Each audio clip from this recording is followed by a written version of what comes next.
Mill-bidu ta' din is-sena daħlet fis-seħħ żieda oħra fil-paga minima nazzjonali. Dan ġie rapportat mill-Gazzetta Kulħadd fejn tqal li dan hu grazzi għal ftehim li għamel Gvern Laburista. F'dawk li kienu fuq il-paga minima raw żieda ta' 36 euro u 71 ċenteżmu fil-ġimgħa fil-paga imqabbel mal-2023. Din iż-żieda tinkludi wkoll l-aġġustament għall-ori tal-ħajja.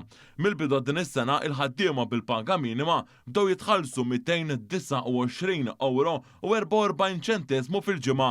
Fl-2023 qabel dan il-ftehim il-paga minima fil-ġimgħa kienet ta' 192 euro u 73 ċenteżmu. F'dan ifisser żieda kważi 37 euro fil-ġimgħa.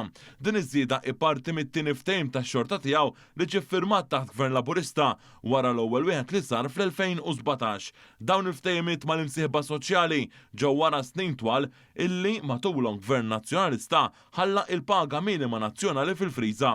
Mal-Gazzetta Kulħadd is-Segretarju Parlamentari għad-Dialogu Soċjali Andy Ellul esprima sodisfazzjon li għal darb'oħra il-ħaddiema se jaqtaw il-frott tad-deċiżjonijiet tal-Gvern. Dr. Ellul fakkar li l-ġid li ħoloq Gvern Laburista se jkompli jitqassam ma' dawk l-aktar fil-bżonn li jintrefgħu il fuq. Għal darb'oħra il-paga minima se terġa' tiżdied f'Jannar tas-sena d-dieħla.